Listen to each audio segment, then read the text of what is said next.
Hello and welcome to a weekend news episode of the Leveraging AI podcast, the podcast that shares practical, ethical ways to leverage AI to improve efficiency, grow your business, and advance your career. This is Isar Meitis, your host, and we have a special weekend news episode today because of two big things that happened this past week. First of all, I attended the Macon AI conference in Cleveland, and I want to share with you some of my thoughts and learning from that conference, but also OpenAI dropped a bomb, a nuclear bomb, if you want, this week with the release of Strawberry or QStar, or what ended up being called O1, which is a completely new kind of AI model. And we're going to dive deep into that topic with the background and examples and what exactly it might mean for us in the near future and the longer future. So most of the episode is going to focus on that. And in the end, if we'll have time, I will go very quickly like a list of news that happened this week, but most of the episode, we're going to dive deep into the release of O1 and my learning from the Macon conference. On Thursday, September 12th, OpenAI released a new model called O1, and actually what they released is O1 Preview and O1 Mini, and we're going to talk more exactly what that means later on in this episode, but it's a new kind of model called O1. Before we dive into what is O1, what does it do, what's the big deal, and why am I doing a special entire episode about it, I want to go back to some background information. In Q4 of last year, Ilya Sutskever, who was the chief scientist of OpenAI and one of its co-founders, have seen the development of a new project within OpenAI that was called QStar. QStar was rumored to be able to have reasoning beyond anything that any model that we have seen before. And we're going to dive into what that means in a minute. But that led him to believe that OpenAI is making progress on things that might be dangerous and that is not reported to the board, which led him to go to the board and get Sam Altman fired from the company in November of that year. And the rumor mill talked a lot about what did Ilya see? What was the big deal of QStar that made him think that this was a leap forward that might be too dangerous to release without additional oversight, as Ilya was in charge. As you probably know, Ilya was in charge of alignment, meaning safety of the models that they're releasing. And he felt that OpenAI is developing it in a faster speed and not with enough oversight for the capabilities of that model. Later this year, like around mid 2024, we started hearing rumors about Project Strawberry, which became the code name of QStar. And what we've learned is that Strawberry has very powerful reasoning capabilities, and that OpenAI is even using Strawberry for reinforcement learning for a new model called Orion. So what does that mean? When these companies are creating these models, all the big models are created in the same way. They build an initial model, and then they use what's called an RLHF, reinforcement learning from human feedback. They basically allow the model to provide several different answers to a question and let people rate those answers, which one is a better answer. And this human feedback is what allows them to fine tune the models before they release it to us to make it as relevant and as powerful to be able to serve our needs as humans. So they were able to now use Strawberry to do part of that process for a new model called Orion. What does this mean? It means that you need a lot less people and you can build, maybe not now, but this is definitely sets up the foundation for a self-learning AI platform, which means you can iterate significantly faster, assuming this produces good enough results. And from what we're hearing and from the rumors from OpenAI, it does. So Strawberry was now being talked about something that may work itself into next ChatGPT. There were, again, multiple names for this thing during the process. So we mentioned QStar, we mentioned Strawberry. There was a big presentation by the head of OpenAI Japan that mentioned GPT Next. So nobody knew exactly when it's coming out or exactly what it's going to look like, but they landed up on the name of O1. Now, I must admit that for a company that has some of the brightest minds when it comes to developing AI platforms, and with maybe the most powerful AI platform there is out there today, they could potentially think of using AI in order to give better names to their platform. So Strawberry or Orion, I think, would have been better than O1, but it is what it is. It might be Orion 1, maybe that's what it stands for. But why 1? Because we had GPT-4 before. And so the reason that they're claiming is that this is a completely new type of model with reasoning capabilities that are very different from everything we have seen before. And that's why they decided to restart the count with O1 versus continue to GPT-5. So what's the big deal? What does it do? So now I'm quoting from the release of the model notes by OpenAI, and they say, performs similarly to PhD students on challenging benchmark tasks in physics, chemistry, and biology. They also mention some additional statistics, like on the Mathematic Olympics, which is a mathematic competition that happens every year. GPT-4o, so the previous model, correctly solved only 13% of problems, while the new reasoning model was able to score 83 on that competition. So a huge jump. This is a 5x improvement on solving math problems, high sophisticated math problem at a global math level, scored 83 on that test. And they're also saying that the coding abilities evaluated under coding contest scored in the 89th percentile on Codeforce's competitions. So on another thing that requires more deeper thinking and planning, it scored in the 89th percentile compared to the best competitors in the world. So if you compare it to the average developer, it probably exceeds their capabilities. Now, I want to connect back for a second to Ilya's concerns. And as Ilya ended up leaving the company eventually after Sam got back, he stayed in the background. Nobody knew exactly what was happening with him. And then he left a few months ago to start his own company that is called SSI, which stands for Safe Super Intelligence. He raised $1 billion as his first round of raise, which tells you that a lot of people with a lot of money respect him as an important mind in this field. And we're going to get to Ilya as well, but he had obviously big safety concerns. So one of the things that OpenAI emphasized during the release is that they were testing this model for jailbreaking as well. So on one of the hardest jailbreaking tests, GPT-4o, which again is the latest model we had before this one, scored 22 on a scale from a 0 to 100, meaning it's relatively easy to jailbreak it, while the new model, O1 Preview, the one they released, scored 84, so 4 times better in protecting itself from jailbreaking. Now, in addition, they shared, as I mentioned to you last week, that they are collaborating with both US and UK AI safety institutes and giving them early access to these models to be able to test them and provide feedback before and after the models are being released. As I mentioned, they released 2 models. One is called O1 Preview, which is a less powerful version of O1 that they will probably release sometime in the future after they get feedback from users. And they also released O1 Mini, which is a faster, cheaper reasoning model that is particularly effective at coding. It is 80% cheaper to use O1 Mini on the API, and it will provide a cost-effective access to developers who wants to use this model, but do not need some of the other capabilities of this model, such as, and I'm quoting, broad world knowledge. So if you're looking to use it just for coding, O1 Mini is probably a better way to go. As of right now, users through the Chat GPT interface, so if you're just using it through the chat, you'll be limited for 30 messages for O1 Preview and 50 messages for O1 Mini. If you're using it on the other hand on the API, you just pay the API token fees and it doesn't really matter, you're not limited.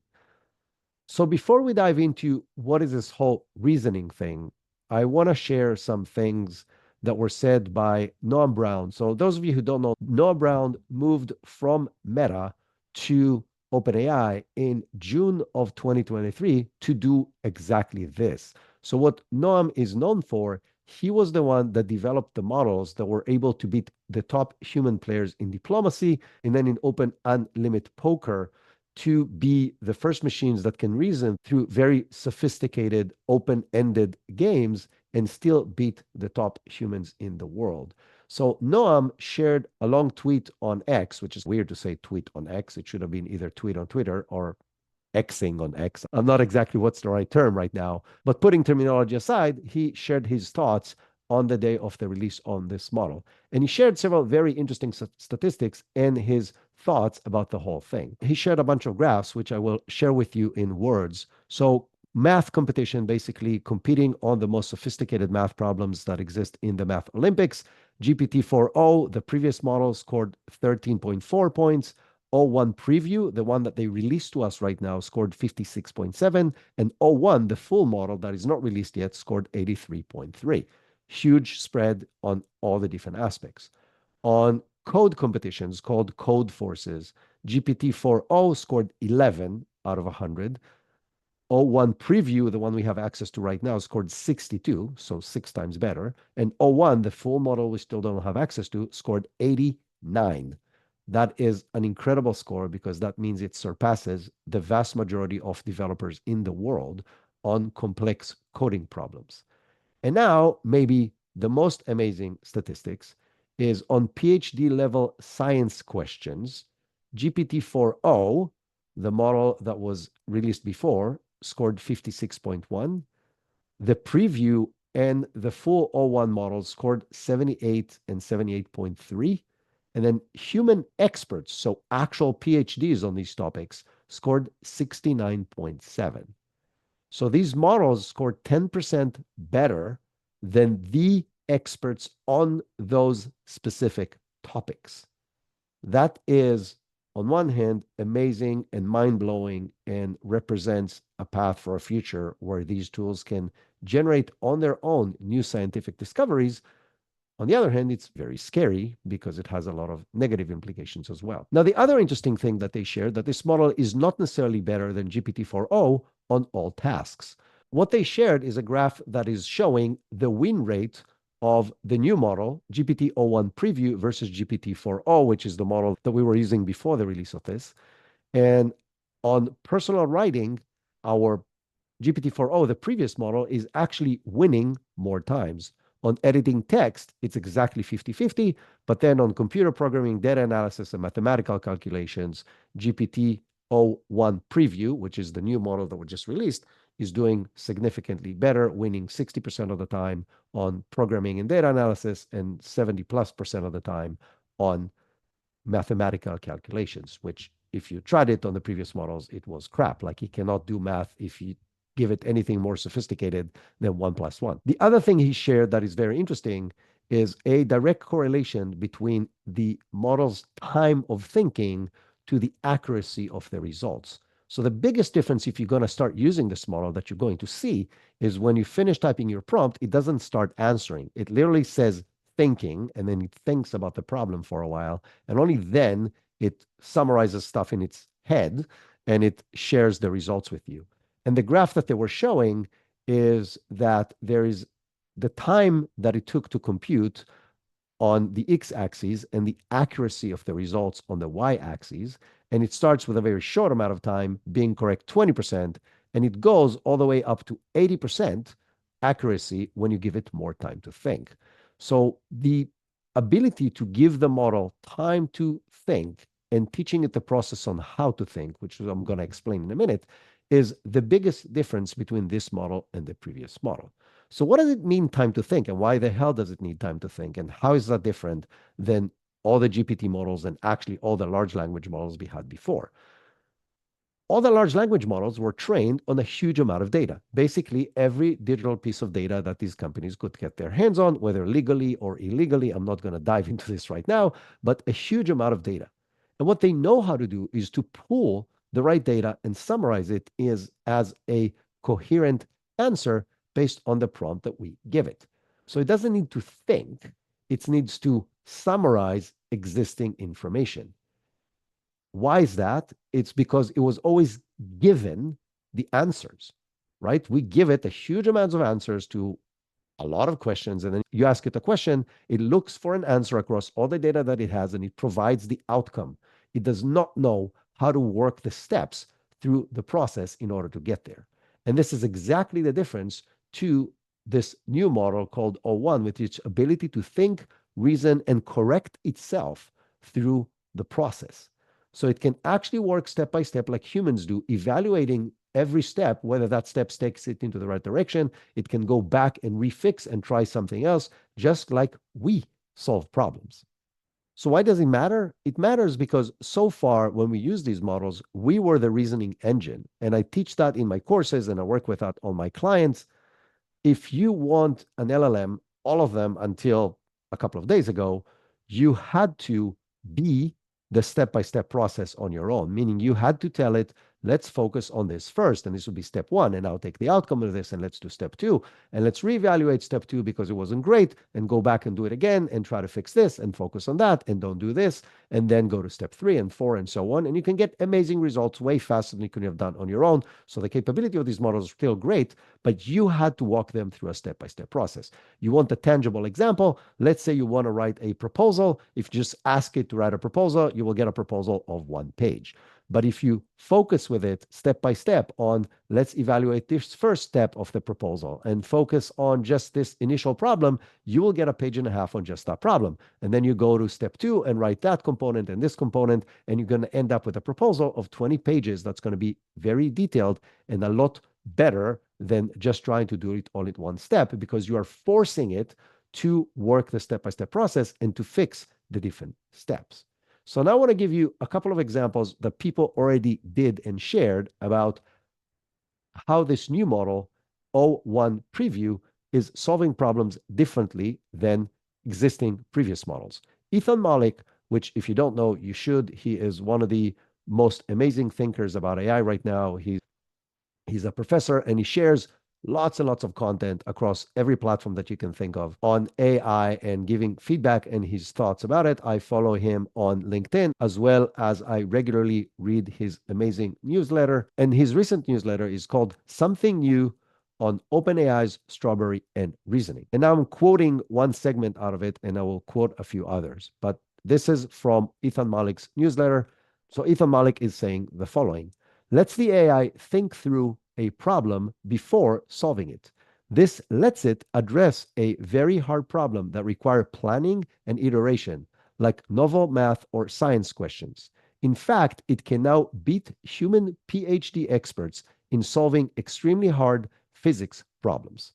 But the test that he passed it through, which I found fascinating because because I believe it's a great representation of real life, is just solving a complex crossword puzzle. Now, he first of all gave that problem to existing advanced models, and they all failed miserably, or like he's saying, they didn't even come close. Why? Because they cannot do the iterative process of understanding the dependency between the steps. In order to solve a crossword puzzle, you need to solve one step and only then evaluate if that actually fits the following steps. And if it doesn't, you need to go back and change it and try again until it works for the next words that cross with it in order to be able to complete the step. Now, the previous models, as I mentioned, failed miserably, but when we gave it to O1 Preview, the model took 108 seconds to think. That's a very long time. Usually it thinks about 10 to 20 seconds before it gives you an answer. And you can actually see the thinking process when you do this. So if you're using this model, you can click the drop-down menu button, like the little carrot, and see what the model is actually thinking, what it's doing. And Ethan Mollick shared the process that his model was doing, but you could see that it's actually creating and rejecting new ideas that could help it solve this problem.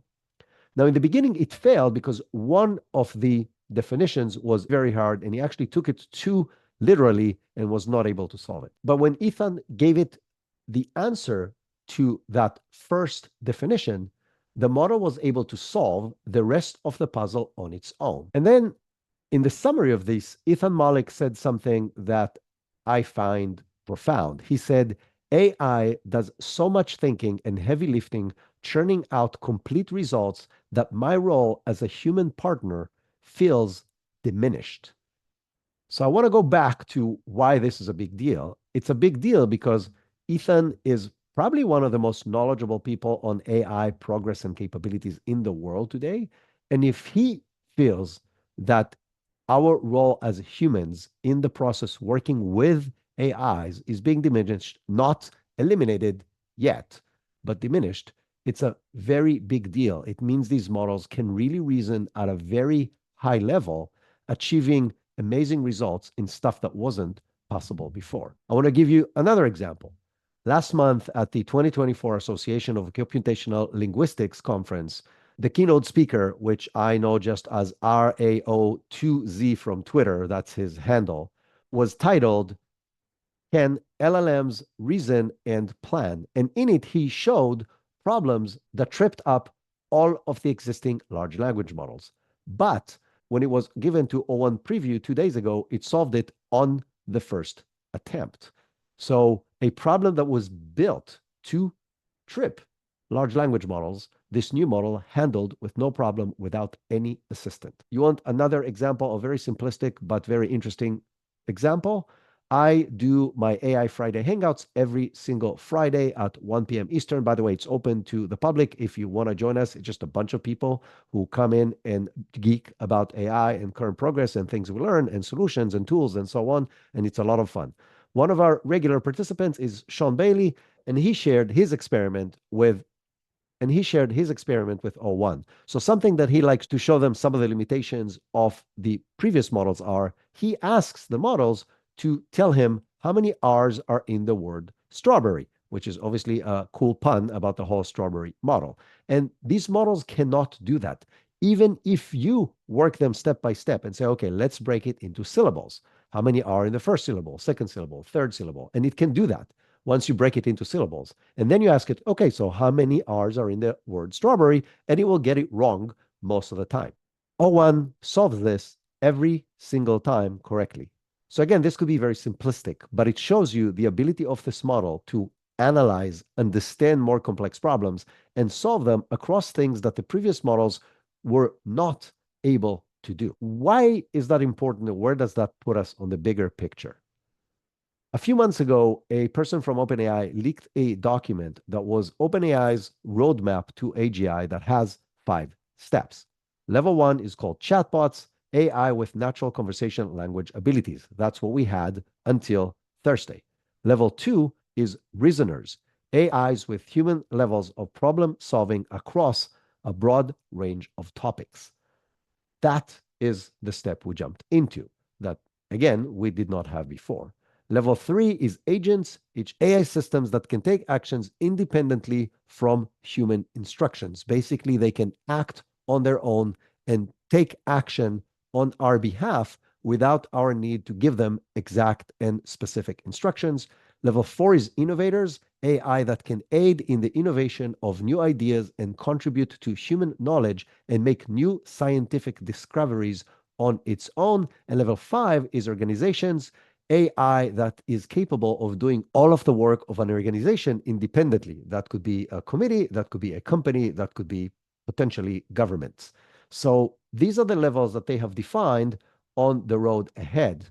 We just went from level 1 to level 2. Now, I must say something about my personal thought between going from level 1 to 2 versus going from level 2 to 3. So going from chatbot to reasoners, which is what just happened, versus going from reasoners to agents.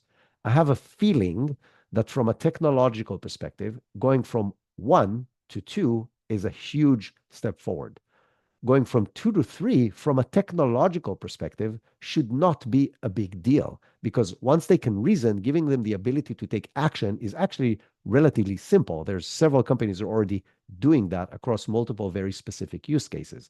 But once they can reason, you can dramatically broaden the use cases. And what's going to be the limitation of going from step 2 to 3 is us, our ability to trust these models to actually take the right actions and not put whatever thing at risk. That thing could be our personal livelihood, it could be personal information, it could be the success of the business, it could be a million other different things. But our ability to trust that these models will actually take the right action is what's going to limit the deployment of agents. But I feel that while we had to wait almost 2 years from the release of ChatGPT to the release of the second model, I think it's going to be months before we start seeing very sophisticated advanced agents that can take actions on our behalf on specific tasks with specific guardrails to reduce the safety risk. Talking a little more about the speed things are moving, Noam Brown, which I mentioned before, was the guy that was leading the development of this capability in OpenAI from July of 2023, has said himself that he was shocked on how quickly they were able to achieve these results, and that he was thinking that it's going to take them significantly longer. So even the people who are driving this train and that are supposed to know more than all of us on how long it's supposed to take was surprised with how quickly they were able to achieve these results. And now, because they are potentially using these models to train the next models, as I told you, they're using Strawberry to train or help in training the next models, we might get very quickly to a self-improving loop where AI needs very little human engagement in order to make better and better versions of itself, which has, on one hand, very promising outcomes, on the other hand, very scary outcomes. Now, this may have very profound implications on everything we know about scaling laws. And I'm going to address it with quotes from two different people. So Sam Altman mentioned that Strawberry allows them to scale in ways that were not possible before. The other person that said something completely independent of this, but when I thought about it and connected the dots, I found it to be highly intriguing, is that Ilya Sutskever, again, the guy that led to the firing of Sam Altman because of the beginning of this progress, which, as I mentioned, just founded a new company called SSI that is supposed to focus on a safe super intelligence. He said that SSI is going to take a completely different approach to scaling than everybody else is doing, meaning not going necessarily down the path of adding more compute and more data in order to create better models. And he's saying, and I'm quoting, everyone neglects to ask, what are we scaling? He said.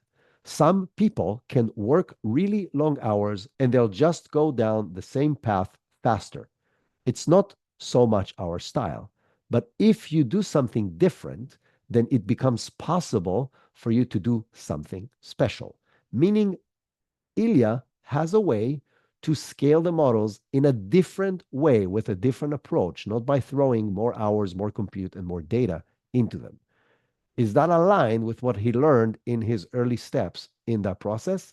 Maybe. Now, that might be just my personal interpretation, but I have a feeling that this new step unlocks significantly faster development and scale of new models without throwing billions of dollars on them. So the scaling laws so far basically said, throw more money, more compute, and more data on these models, and you get better and better results. And all the people at the realm of the different companies agree that there's no upper limit to that as far as they can see right now. Meaning, if GPT-4 was trained with $100 million, and now the current models is about $1 billion, and then in a couple of years, they're talking about a $10 billion model, and then 3 years after that, a $100 billion model, where the $10 billion model is supposed to be better than all human PhDs in the world on every topic of PhD. The 100 billion is supposed to be better than Nobel Prize winners on everything. But if there's a new way to scale these models, maybe the $10 billion model, which is the next model than the one we're seeing right now, that everybody's working right now, could be better than Nobel Prize winners on everything. And that could happen in 2 to 3 years. So will this new kind of models and its ability to train itself will dramatically accelerate the timelines that are already extremely fast? Maybe. I don't know for sure, but I have a feeling that it might. Now, to connect the dots between this new model and everything that I shared with you right now about it, with my learning from MACON. So MACON is an AI conference that's been going on from before ChatGPT. So this is now the 5th time it's been run. It's run by the amazing people of the Marketing AI Institute, led by Paul Reutzer and Mike Kaput. But they have an amazing team of people that has been doing an amazing work. And it's my second year of attending this conference. And I actually want to start with the end of the conference. At the end of the conference, Paul Reutzer interviewed two fascinating individuals, Adam Brotman and Andy Sack. So Adam Brotman, the executive VP for global retail operations at Starbucks. And before that, he was the chief digital officer for Starbucks, the guy who invented and brought to us the Starbucks digital app that allows you to drive baristas crazy with all your needs and specific requirements. But he knows one or two things about digital transformations. And Andy Sack was the managing director of Techstars, which is one of the biggest incubators in the world. And also after that, an advisor to Satya Nadella at Microsoft, another person that knows a lot about technology. They were requested by Harvard Business Review to write a book about AI by interviewing the top minds in the field. And they said yes, but what they did is they decided to release their learnings step by step versus just waiting for the book to be completed, with the very logical argument that's saying that if they're going to wait for the end of the process, the beginning might not be relevant anymore. So these two fascinating individuals knew very little about AI when they started the process, and the initial name of the book was My AI Journey. The reality is they wanted to change the name of the book to The Holy Shit Moment, which Harvard Business Review did not agree with, which I understand. But I actually think after hearing what they had to say about their interviews, that would have been a better name. So let's talk about the holy shit moment of the people that they interviewed. And when I say that they interviewed people like Sam Altman, Bill Gates, Reid Hoffman, the CEO of Moderna, Mustafa Suleiman, and so on. So maybe the top minds in the world when it comes to AI development as well as AI implementation. Now, maybe the most known thing out of this book, which was the first chapter that they released, came out of their first interview, which was their interview with Sam Altman. And Brotman and Sachs said basically they walked into the interview wanting to learn how they can write better personalized emails. That was their level of understanding of AI when they started this journey. And all Sam wanted to talk about is AGI. Basically, he told them he goes to sleep thinking about how to achieve AGI, and he wakes up early in the morning thinking how he can achieve AGI. And they followed with that and said, okay, what does that mean? And he said, and I'm quoting, when AI will be able to achieve novel scientific breakthroughs on its own. So they followed that and said, okay, but how does that connect to our day to day? How does that impact our world, let's say our world of marketing? And the way they framed the question was, and I'm quoting, what do you think AGI will mean for us and for consumer brand marketers trying to create ad campaigns and the like to build their companies?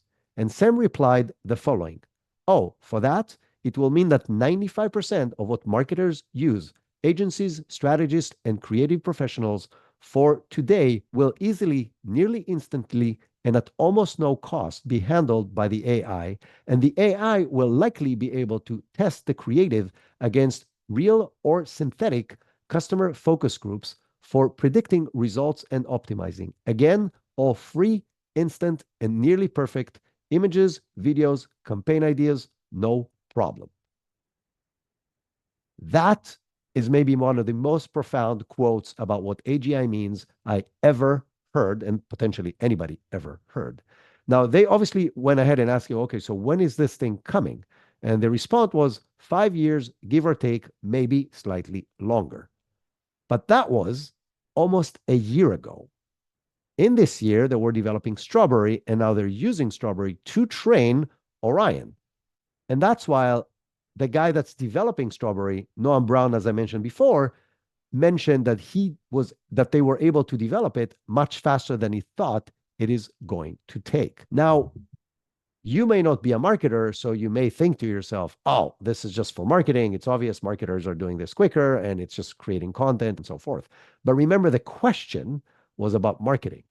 I am pretty sure they would have gotten the same answer if they would have asked the question about any job that we do that doesn't require moving stuff around. So the same answer would have been given to creating business strategy, running teams, making business decisions, finance, sales, operations, etc. I'm pretty sure the answer would have been exactly the same for all of the above. So that was just their first interview. The second interview was with Reid Hoffman.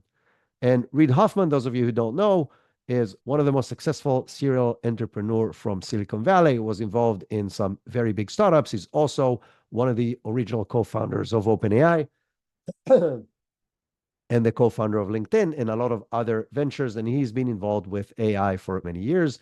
And in the interview with him, what they were shocked about the most is that he was talking about that in 2 to 3 years, all of our interaction with knowledge would be done through AI agents, meaning we will not visit websites, we will not search the web, we will not go to communicate with different channels. We will actually have our AI agents do all that work for us and give us synthesized outcome. Now, what does that mean?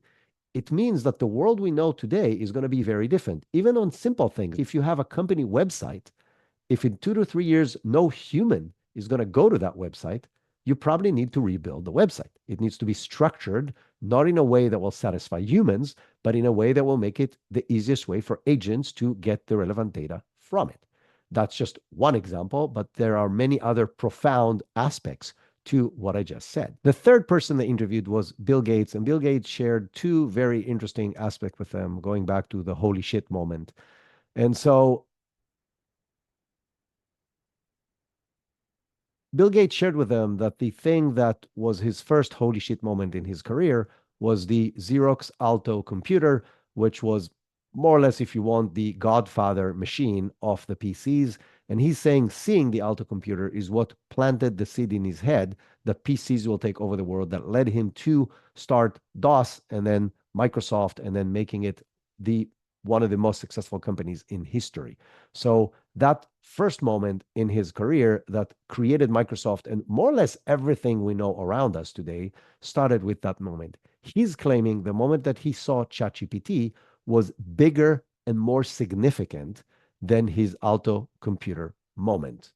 Now, he's saying that while the Alto computer started a revolution that he was leading and on the forefront of, took decades, right now, ChatGPT will happen significantly faster because all the pipes, all the infrastructure that we've been laying for the past decades with cloud computing, fast communication, internet, and so on, will just allow it to spread significantly faster and evolve significantly faster.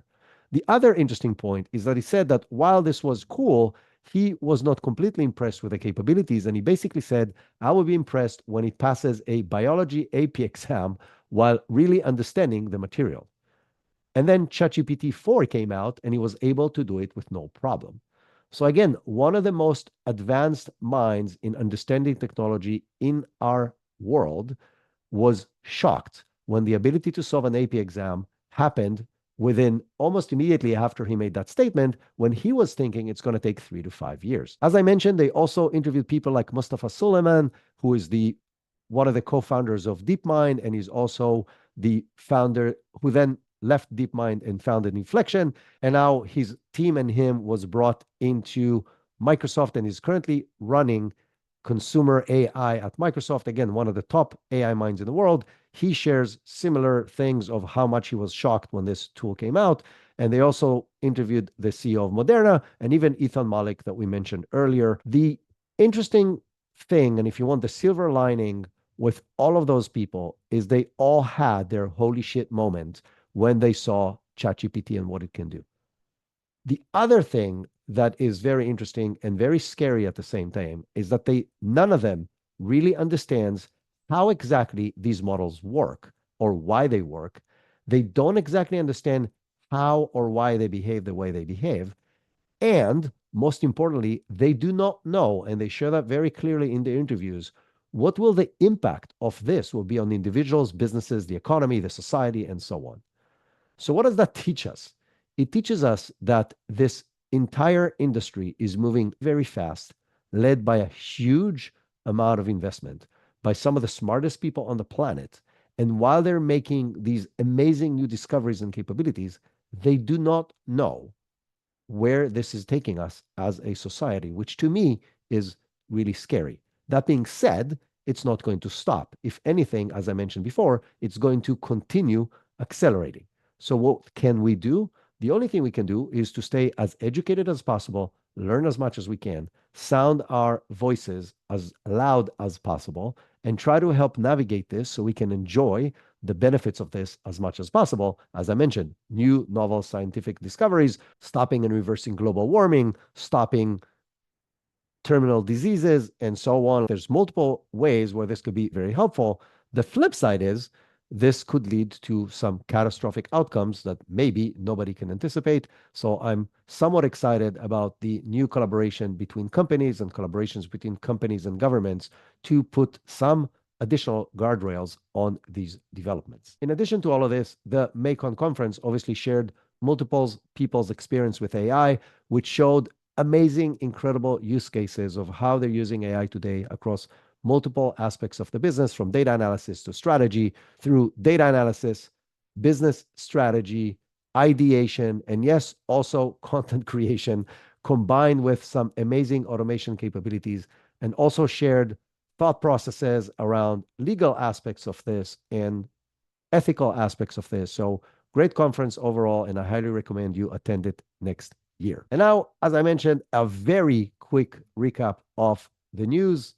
So obviously the biggest news we mentioned, OpenAI released these new models that now should be available to everyone. It took them a while to roll it out, but now you should have it both on the API and on your chat platform. Still in OpenAI, another OpenAI leading researcher, Alexis Konu, who I'm not sure I'm pronouncing his last name correctly, just left OpenAI to start a new and his own company. Going from OpenAI to bigger news, but related to everything we talked about before, there was a bunch of leading minds in the AI world meeting with the White House this week. So NVIDIA CEO Jensen Huang, Sam Altman, Dario Amodeo, the CEO of Anthropic, Google's President Ruth Porat, Microsoft President Brad Smith, Amazon Web Services CEO Matt Garman, and then the Commerce Secretary and Energy Secretary were all in discussions, and they were discussing the impacts of AI on energy usage, on data center capacity, semiconductor manufacturing, and grid capacity. Basically, what are the needs of US infrastructure in order to support future AI development?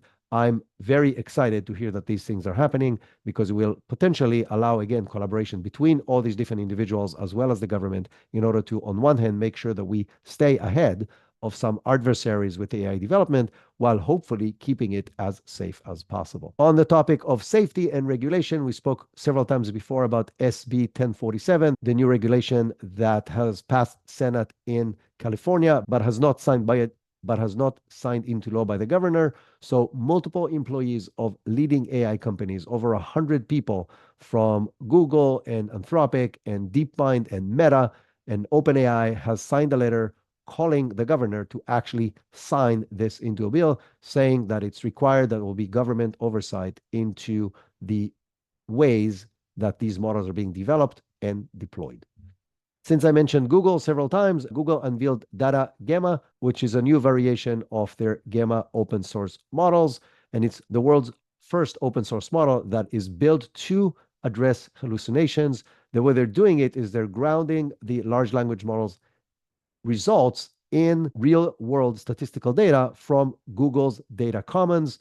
Google's Data Commons is a publicly available knowledge graph with over 240 billion data points. So basically, it allows the large language model to go and check its facts against this huge data set before it provides answers. I'm personally very excited about this, because I think hallucinations is one of the biggest problems of these models right now when it comes to day business usage in a consistent way. A cool thing that Google also introduced this week, they introduced AI-generated podcasts from notes in Notebook LM. So Notebook LM is your note-taking platform that allows you to bring in links of different articles and so on. And you can, by a click of a button, now turn this into a podcast where two AI quote-unquote hosts summarize and discuss the material in the article or the research paper that you are going to provide it.